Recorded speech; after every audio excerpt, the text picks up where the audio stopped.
आज हमने अपनी टाइम टेस्टेड साझेदारी को स्पेशल स्ट्रेटेजिक पार्टनरशिप का दर्जा देने का ऐतिहासिक निर्णय लिया है। પ્રધાનમંત્રી નરેન્દ્ર મોદી હાલ જ ઇઝરાયલની મુલાકાત કરીને આવ્યા છે। આ મુલાકાત પર વિશ્વના દેશોની નજર હતી, કારણ કે પશ્ચિમમાં તણાવની સ્થિતિ।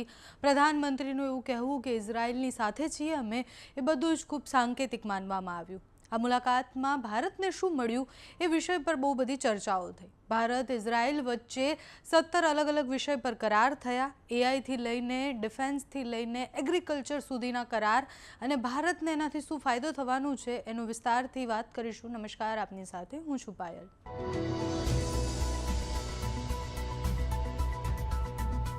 પીએમ નરેન્દ્ર મોદી અને ઇઝરાયેલી પીએમ વચ્ચે દ્વિપક્ષીય બેઠક થઈ। આ બેઠકમાં સંરક્ષણ, સહયોગ, મિસાઇલ એટલે ડિફેન્સના અલગ અલગ સાધનો, સાયબર સિક્યોરિટી, ટેકનોલોજી લઈને અને એગ્રીકલ્ચરને લઈને અલગ અલગ વાતો કરવામાં આવી।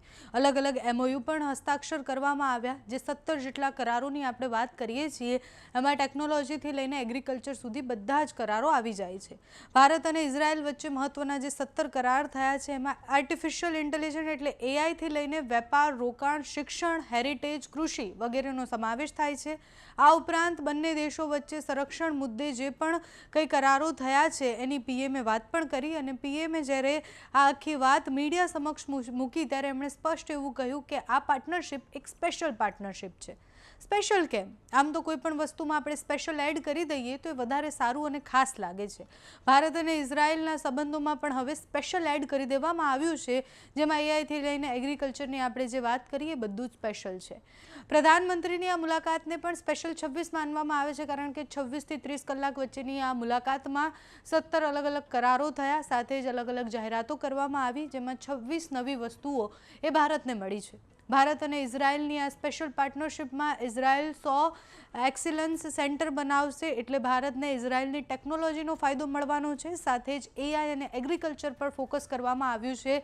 વ્યાપારનો ફાયદો પણ મળવાનો છે। ભારતને અલગ અલગ વિષયો પર એટલે ભારતના યુપીઆઈ ઇઝરાયલમાં પણ વાપરી શકાશે। સાથે જ ભારતથી જેટલા લોકો ઇઝરાયલ જાય છે, રોજગારીના માધ્યમો પણ વધારવાની વાત કરવામાં આવી છે, અને ત્યાં સરળતાથી એ રહી શકે। ભારતમાંથી જેટલા લોકોને ઇઝરાયલ જવું છે ત્યાં એમને રોજગારી મળે એ પ્રકારની વાત પણ કરવામાં આવી છે। બીજા અનેક ક્ષેત્રમાં ભારતીયોને ફાયદો થાય તેવી જાહેરાત કરવામાં આવી છે। સાથે જ સાયબર ક્ષેત્રમાં એટલે કે સાયબર સિક્યોરિટી વધારવા અને મજબૂત કરવા માટેના પણ કરાર કરવામાં આવ્યા છે। તેની માટે પણ બંને દેશો મળી અને કામ કરશે એ વાત કરવામાં આવી છે। સાથે એઆઈની ક્રાંતિની આપણે વાત કરીએ છીએ। થોડા દિવસ પહેલાં જ ભારતમાં એઆઈ સમિટ પણ થઈ, અને હવે ગામડા ગામડા સુધી એઆઈ પહોંચાડવાનો સંકલ્પ ભારતે કર્યો છે। ભારતે જે રીતના દેશભરમાંથી જેટલા પણ લોકો આવ્યા હતા, બધાએ એવું કહ્યું કે ભારતનું ભવિષ્ય એઆઈમાં ખૂબ સારું થઈ શકે છે। હવે જો ઇઝરાયલની ટેકનોલોજી અને ભારતના એઆઈની આપણે જે વાત કરીએ છીએ, જો એ ભેગું થઈ જાય તો પછી ઇઝરાયલની ટેકનોલોજી અને ભારતનું શ્રમ જે છે એ ભેગું થઈ, સ્કિલ, શ્રમ અને ટેકનોલોજી ભેગી થઈ અને એઆઈ ક્ષેત્રમાં ખૂબ આગળ વધી શકે છે। ભારતના ગામડાઓની શાળાઓમાં એઆઈનો ઉપયોગ કઈ રીતના કરી શકાય અને એ બધા જ વિષય પર ટેકનોલોજી ઇઝરાયલ આપણને કેવી રીતના પ્રોવાઈડ કરી શકે એ બધા જ વિષય પર સરસ કરાર પણ થયા છે। એટલે ભારતમાં એઆઈને લઈને એક સ્ટેપ આગળ વધી શકે, ઇઝરાયલની ટેકનોલોજી એમાં આવે એ પ્રકારના પ્રયાસ કરવામાં આવ્યા છે। બાકી ડિફેન્સની ઘણી બધી વસ્તુઓ પર કરાર થયા છે, જેમાં આધુનિક સાધનો, ડ્રોનથી લઈને અલગ અલગ વસ્તુઓ। ડિફેન્સના ક્ષેત્રમાં જ્યારથી ભારત પાકિસ્તાનના યુદ્ધ જેવી પરિસ્થિતિ થઈ એના પછી ભારત ખૂબ ફોકસ કરી રહ્યા છે। ભારત એ આધુનિક સાધનો પણ વાપરવા માંગે છે। ભારત અલગ અલગ જેટલા પણ ડિફેન્સને લઈને સાધનો છે એ બધા જ દેશો સાથેના અલગ અલગ જે કરારો છે એમાં વધારે એડ ઇઝરાયલ સાથેની આ મુલાકાત પછી પણ ડિફેન્સના સાધનો વધવાના છે। એટલે કુલ મિલાવીને આપણે જોઈએ તો આ મુલાકાતમાં ભારત માટે બહુ જ બધા નવા દરવાજાઓ ખોલનારી સાબિત થઈ છે। પ્રધાનમંત્રીએ જ્યારે મીટિંગમાં વાત કરી, એટલે દ્વિપક્ષીય મીટિંગ પછી જ્યારે જાહેરાતો કરી ત્યારે 17 અલગ અલગ કરાર વિશે પણ જાહેરાત કરી હતી। તો પીએમએ જે કહ્યું એ સંક્ષિપ્તમાં સાંભળીએ। आज हमने अपनी टाइम टेस्टेड साझेदारी को स्पेशल स्ट्रेटेजिक पार्टनरशिप का दर्जा देने का ऐतिहासिक निर्णय लिया है। यह निर्णय दोनों देशों के लोगों की आकांक्षाओं का प्रतिबिंब है।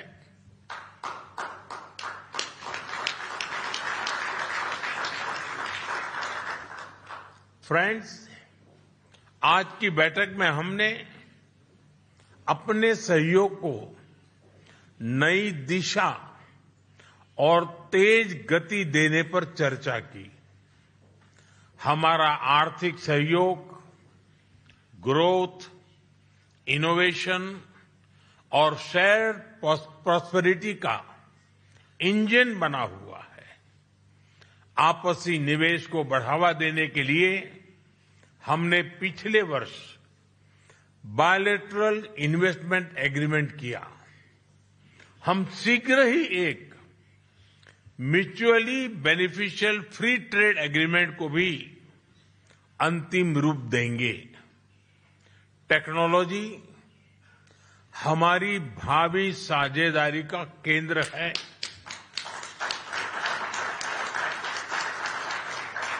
आज हमने critical and emerging technology partnership स्थापित करने का निर्णय लिया है।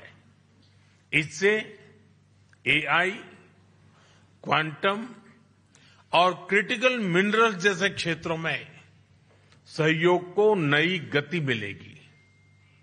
मुझे खुशी है कि इजरायल में यूपीआई के इस्तेमाल के लिए समझौता किया गया है।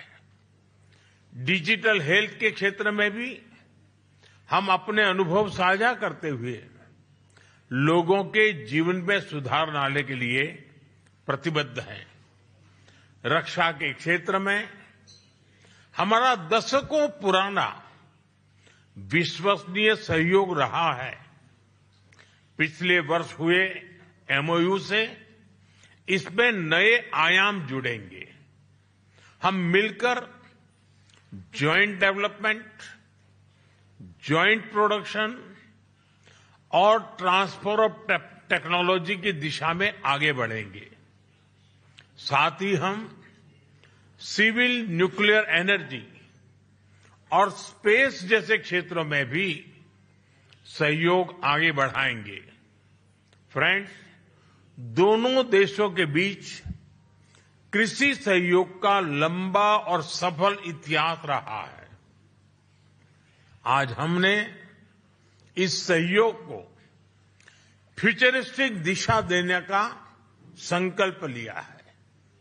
તમારું આ વિષય પર શું માનવું છે અમને કમેન્ટ્સમાં જણાવજો। તમને શું લાગે છે કે ભારત જે રીતના અલગ અલગ દેશો સાથે કરાર કરી રહ્યા છે, એટલે એ પછી અમેરિકાની ડીલ હોય કે પછી ઇઝરાયલ સાથેના કરાર હોય કે પછી મધર ઓફ ઓલ ડીલ્સ હોય, ભારત અત્યારે વૈશ્વિક લેવલે જે રીતના આગળ વધી રહ્યું છે એ બધા જ દેશો સાથે એકદમ ઇક્વલી અને બધા જ દેશો સાથે જે રીતના સંબંધ બનાવી રહ્યું છે ભારતના ભવિષ્ય માટે એ ખૂબ સ્ટ્રેટેજિક પણ માનવામાં આવે છે। જે રીતના પ્રધાનમંત્રી એ ઇઝરાયલ પણ જાય છે, પ્રધાનમંત્રી એ રશિયા પણ જાય છે, એટલે આ બધી જ મુલાકાત તો ભારત માટે ખૂબ અલગ અને નવી સાબિત થાય છે। તમારું આ મુદ્દે શું માનવું છે અમને કમેન્ટ્સમાં જણાવજો। અત્યારે આ વિડીયોમાં બસ આટલું। જો તમે અમને યુટ્યુબ પર જોઈ રહ્યા હોય તો સબસ્ક્રાઇબ કરજો, ફેસબુક પર જોઈ રહ્યા હોય તો ફોલો કરજો, અમારા આ વિડીયોને લાઇક અને શેર કરજો।